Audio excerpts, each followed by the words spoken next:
revue de titre bi dañ koy door rek Khalifa li nga xam ne mooy enquête yéenekaay mën di si xët bu njëkk l'heure des vérités li nga xam ne moo soxal restitution des conclusions des assises de la presse. Restitution des conclusions des assises de la presse, l'heure des vérités, les assises des médias livrent leurs conclusions ni ki tey ginnaaw bi nga xamante ne moom mooy secteur bi nga xamante ne def na face à une crise institutionnelle et financière waaye tamit am na ay journalistes yu précarisés am na coût du papier bi nga xamante ne yokku na waaye recette publicitaire yi nga xamante ne doon na en chute libre et aussi tamit médias yi nga xam ne ñu ngi am problème bu baax a baax pour survivre loolu xët bu njëkk bu enquête indi waaye tamit augmentation des fonds d'aide de la presse ak li nga xamante ne mooy projet de haute régulation waaw tamit des annonces saluées mais accueillies avec scepticisme loolu la xët bu njëkk bu enquête yéen kaay indi. beneen ëttu yéen kaay di Sud Quotidien moom mi ngi indi si xët bu njëkk li nga xam ni mooy démarrage bu baccalauréat 2025. Démarrage baccalauréat 2025 Matam à l'honneur les littéraires en force les sciences toujours à la traîne loolu la Sud Quotidien indi ci xëtam bu njëkk boo xoolee kii di ministre de l'enseignement supérieur de la recherche et de l'innovation docteur Abdourahmane Diouf la indi mu nekk ci benn salle de classe ak élèves yi daanaka boo xoolee tamit ba tey ci xët bu njëkk boobu mu ngi wax ci clôture session ordinaire unique de l'Assemblée nationale entre réforme institutionnelle et diplomatie parlementaire. yor yéenekaay bi indi na ci xëtam bu njëkk li nga xam ne mooy 4e conférence sur le financement du développement le grand plaidoyer du président Diomaye Faye. 4e conférence sur le financement du développement réforme de la gouvernance économique et financière mondiale loolu la li nga xamante ne mooy yor titre mu ne le grand plaidoyer du président Diomaye Faye mu ne le nouvel ordre mondial que nous appelons tous de nos vœux ne pourra voir le jour que si l'humain et l'humanité occupent véritablement le cœur des relations internationales maanaam bokk li nga xamante ne mooy nit ñeex li nga xamante ne mooy nite moom mooy occuper li nga xamante ne mooy relation internationale ñu privilégié loolu waaye tamit dina exiger bu baax a baax def certaines priorités des leviers d'action yi nga xamante ne mooy action contournable comme lu mel ni éducation lu mel ni l'accès à la santé renforcement des systèmes de protection sociale ak tamit transition climatique juste et équitable loolu tamit doon na tamit autonomisation des femmes et des jeunes ci li nga xamante ne mooy plaidoyer bi nga xamante ne président Bassirou Diomaye Faye def na ko ci 4e conférence sur le financement du développement fële ci Espagne. am na solo ñu yàlla si beneen yéenekaay ak Libération moom daal nay indi si xëtam bu njëkk li nga xam ni mooy le fisc restitution de crédit de TVA ak li nga xam ne mooy violence yi nga xam ne enregistré nañ ko si diwaaru Cambérène. Restitution des fiscs du TVA taxe sur la valeur ajoutée doon na loo xamante ne mu ne le fisc coince Vestas Sénégal sur 1,299 milliards de francs CFA mu ne la société dont le principal client est au Sénégal et le parc de Taïba signe la DGID direction générale des impôts et domaines qui maintient sa position waaye tamit ba tey ci xët bu njëkk boobu noonu mu ngi wax ci violent affrontement yi am fële sa Cambérène ginnaaw bi nga xamante ne am na ñaari mort en marge d'une opération policière boo xoolee tamit fële sa Rosso am na tamit le procureur de Saint-Louis tamit ordonné na enquête ginnaaw bi nga xamante ne présumé bavure policière am na fa sur un jeune de 18 ans waaye tamit boo xoolee tamit ba tey ci xët bu njëkk boobu mu ne les 2 jeunes yi nga xamante ne ñoo nekk fële ca Cambérène probablement impliqués dans une agression ont pris la fuite en se jetant dans la mer selon la police les populations réfutent cette version. d'accord ñu daal di jàll si l'observateur ak ki nga xam ni moom mooy bavure policière yooyu mu daal di indi waaye tamit lu problème mu extrait de naissance yu yenn ci candidat yi. bavure policière ak problème mu extrait de naissance loolu l'observateur indi ci xëtam bu njëkk waaye dañuy dem ci bavure policière présumée à Rosso mu ne les premiers éléments d'une enquête explosive mu ne le supplice de Talla Keita 18 ans battu par 2 policiers grièvement blessé puis emporté par une infection sa sœur Adama Keita raconte avoir trouvé son frère allongé inerte sur le perron de la police le visage en sang tuméfié et victime selon elle d'un tabassage en règle ba tey tamit agent Thiam ak Badji ñi nga xamante ne ñooy mise en cause yi placé na leen aux arrêts de rigueur waaye tamit le procureur de Saint-Louis Baye Thiam moom tamit ordonné na li nga xamante ne mooy autopsie après bi nga xamante ne certificat agent de mort accablant ba tey li indi na ko ci témoignage pointant ba tey ci xët bu njëkk boobu xëtu l'observateur mu ngi wax problème d'extrait de naissance témoignage poignant de jeunes bacheliers au destin brisé daanaka ki nga xamante ne mooy Saliou Ndiaye du proviseur du lycée de Thiaroye mu ne le meilleur élève de la classe de terminale L2 de notre lycée est confronté à ce problème. am na solo beneen ëttu yéenekaay di point actu yi moom li ma di si xëtam bu njëkk mooy Malick Ndiaye qui pose l'acte 1 de la rupture. waaw 15e législature de l'Assemblée nationale Malick Ndiaye pose l'acte 1 de la rupture mu ne Fabakary Tambong Jota di président parlement gambien son homologue Mohamed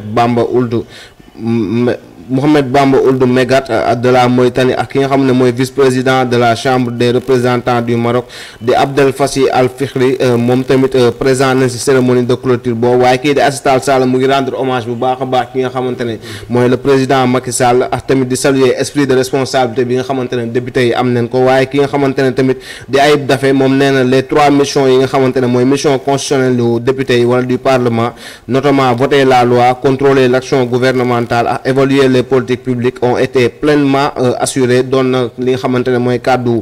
député boobu di président groupe parlementaire Pastef waaye tamit le député Moussa Amady Sarr représentant des non inscrits à l'Assemblée nationale moom tamit wax na tamit les députés non inscrits ont porté une voix singulière exigeante ak tamit li nga xamante ne mooy constructivement engagé loolu la xët bu njëkk bu point actu indi ci xëtam bu njëkk. beneen ëttu yéenekaay di laas moom indi si xëtam bu njëkk li nga xam ni mooy taux de chômage bi nga xam ni jàpp nañu dafa wàññeeku si premier trimestre ak le président Diomaye Faye qui livre sa recette. waaw emploi taux de chômage en baisse au premier trimestre 2025 loolu la laas indi ci xëtam bu njëkk ak tamit li nga xamante ne face aux défis structurels face aux défis structurels entravant le développement durable le président Diomaye livre sa recette daanaka loolu la taxawaayam wala gis-gisam ci li nga xamante ne moom moo nekk ci sommet développement financement sur le développement. am na solo lii di l'info moom indi na si xëtam bu njëkk coow li nga xam ni daan nay am ci diggante takkader yi ak ñi nga xam ne ñooy yeewoo ci diwaanu Cambérène. Deux jeunes retrouvés morts sur la plage la police accusée Cambérène s'embrase daanaka loolay titre bu njëkk bi nga xamante ne mooy l'info yéen kaay mu ne et bascule dans le chaos booy xool histoire poignable recette bu muy wax mu ne route bloquée et en flammes affrontement violent blessé Cambérène a vécu une soirée et une nuit de violence intense kii di Talla Keita 18 ans décédé après son arrestation la police de Rosso soupçonnée de torture daanaka loolu moo indi xëtam bu njëkk li nga xamante ne moom la l'info indi. Le quotidien yéenekaay xëtam bu njëkk dellu si waat na ci coow loolee après une vague de colère à Cambérène. Après le repêchage de 2 corps sans vie, vague de colère en Cambérène, les jeunes de la localité mettent en cause les forces de l'ordre. Les victimes s'étaient jetées à la mer en tentant d'échapper à un contrôle de police. La version de la police loolay point yi nga xamante ne le quotidien indi na ko ci xënam bu njëkk bu waxtaan ci li nga xamante ne moom mooy jur li nga xamante ne moo xewoon niki démb ci Cambérène.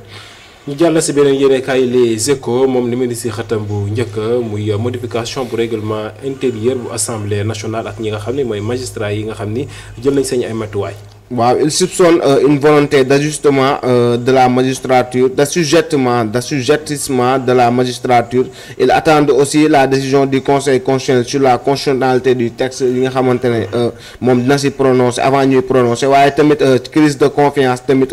les obligations en dollars du Sénégal plonge boo xoolee tamit un déficit budgétaire plus grave que prévu waaye tamit dette publique du Sénégal atteindre na li nga xamante ne mooy 119% du PIB selon li nga xamante ne mooy Barclays. d'accord ci wàllum det boobu la ñuy desandi ak Walf Quotidien si xëtam bu njëkk muy économistes yi nga xam ni ñi ngi araftu ci bor bi nga xam ne Sénégal daan na koy am ak ndajeeb njiitum réew mi Bassirou Diomaye Faye ak njiital France Emmanuel Macron. Des économistes sur l'endettement du Sénégal l'inévitable cure d'amaigrissement loolu la xët bu njëkk Walfadjri indi ci titre am mu ne abogé di expert financier moom nee na retour à la normalité budgétaire waaye tamit kii di Souleymane Keita tamit di économiste moom nee na hausse du risque de surendettement la dette publique a atteint 119% du PIB selon Bloomberg waaye tamit ki nga xamante ne moom mooy rencontre à Séville ce que Macron et Diomaye se sont dit loolu la bu njëkk bi nga xamante ne Walfadjri indi ko ci li nga xamante ne moom mooy nataalu ki nga xamante ne mooy le président Bassirou Diomaye Faye ak kii di président wu France di Emmanuel Macron. si ñooñu dañuy dessiné ba tey ak le soleil yéenekaay si gouvernance économique mondiale l'urgence d'une réforme si xëtam mu njëkk le soleil moom la indi njiitu réew mi Bassirou Diomaye Faye ak El Malick Ndiaye mi ngi indi ay leeral si coowal jëndum oto ya ci assemblée nationale.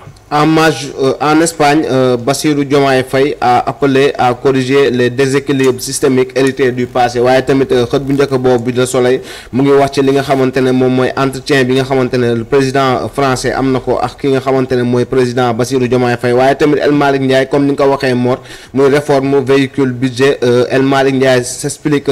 clôture hier de la session unique dans un satisfecit sur les réformes. Le président de l'Assemblée nationale écarte toute pratique illégale. Les parlements de Gambie, de Mauritanie et du Maroc saluent l'expérience sénégalaise ginnaaw bi nga xamante ne am na entretien à RTS niki démb.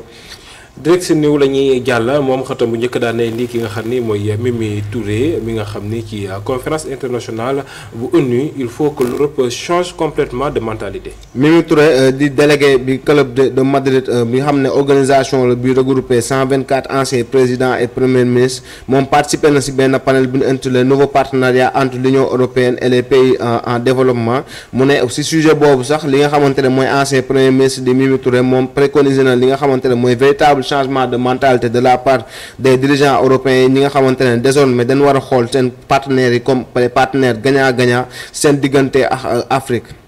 ñu daal di jàll ci beneen ëttu yéenekaay Source A moom daan indi si xëtam bu njëkk déclaration polémique d'Ousmane Sonko premier ministre la colère 3XL de l'opposition. La colère 3XL de l'opposition dans une vidéo devenue virale Ousmane Sonko lâche. Dieu seul sait pourquoi je n'ai pas été élu président de la République. Nous sommes dans un pays où seuls ceux qui devraient se taire prennent la parole. Loolu la kàddu yi ki nga xamante ne moom mooy kàddu Ousmane Sonko waaye am na tontu boo xam ne kii di Thierno Bocoum tontu na ko mu ne ce n'est pas un hasard s'il multiplie les rapprochements entre les régimes militaires de l'AES et le parti communiste chinois.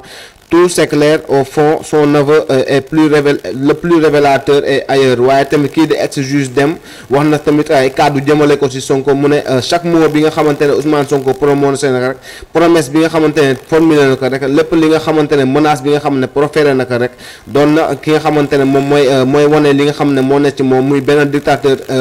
en puissance te tamit di simuler li nga xamante ne de moins en moins son projet de gouvernance totalitaire waaye tamit alors oui j'ose te poser comme Cicéron à Castilla waaye tamit cette question jusqu'à quand abuseras-tu de notre patience doon na li nga xamante ne mooy question yi nga xamante ne juge Dème ak ki nga xamante ne moom mooy Thierno Bocoum tontu leen ko ci li nga xamante ne mooy premier ministre Ousmane Sonko. ñu daal di jàll si le point info si xëtam mu njëkk dina li nga xam ne mooy candidature bu li nga xam ne mooy baccalauréat 2025. Baccalauréat 2025 plus de 166 000 candidats attendus l'office du bac innove dans la digitalisation loolay titre bi nga xamante ne le point actu indi na ko ci xëtam bu njëkk indi ki nga xamante ne moom tamit mooy Abbas Fall di loué li nga xamante ne mooy engagement parlementaire bi waaye tamit président bi nga xamante ne mu ne vers une nouvelle ère de coopération diggante Macron ak Diomaye annonce une refondation des relations Sénégal-France. ñu daal di yegg seen ba tey ci sommet boobu di am ci Séville ak njiitu réew mi nga xam ni roi bu Espagne daal na koy dalal. Gouvernance financière mondiale, le vibrant plaidoyer de Diomaye à Séville. Il a plaidé pour une gouvernance économique mondiale plus inclusive et plus équitable waaye tamit ki nga xamante ne mooy président Bassirou Diomaye Faye insisté na bu baax a baax sur justice fiscale internationale te di laaj tamit multinationale ñu fayee seeni impôt waaye tamit dénoncé na tamit li nga xamante ne mooy critère de notation yi nga xamante ne dafa jugé de injuste des agences ñi nga xamante ne ñooy compliqué bu baax a baax li nga xamante ne moom mooy financement pour les pays africains waaye itam mu ngi wax tamit ñu adopter les financements aux réalités des pays vulnérable. ci wàllum tàggat yaram la ñuy jàll ak tribune sport mi indi si xëtam bu njëkk combat du lion de Guédiawaye face à Siteu Gouye Gui met la pression sur Balla Gaye 2. J'ai battu Siteu de même que Sa Thiès et Lac 2. Il doit démontrer qu'il n'est pas du même niveau que Siteu loolay kàddu ki nga xamante ne mooy Gouye Gui moom nee na moom daan na Siteu Sa Thiès daan na ko waaye Lac 2 tamit daan na ko mu wane ne Balla Gaye dafa war a wane si combat am boobu moom moo Siteu du combat loolu comme ni ko xale yi di waxee rek waaye tamit à 2 semaines de son combat tamit ba tey ñu def si combat boobu contre Balla Gaye kii di Siteu delluwaat na États-Unis dañ koy jeexale ak réew mi quotidien sport mel ni si xëtam bu njëkk li nga xam ne mooy coupe du monde des clubs. coupe du monde des clubs les joueurs professionnels exigent sa suppression baanaam bi nga xamante ne ñoom nee dañ jàpp ne charge lay doon ci ñoom da leen di gën a sonal ci li nga xamante ne moom mooy seen entraînement yi wala seen noppalaku yi dootuñu am vacances waaye tamit kii di première ligue les anglais chargent le sénégalais Sambou Somano. jërëjëf Khalifa di la jaajëfal si revue des titres bi nes tuuti ñu dellu si waat si actu commandé.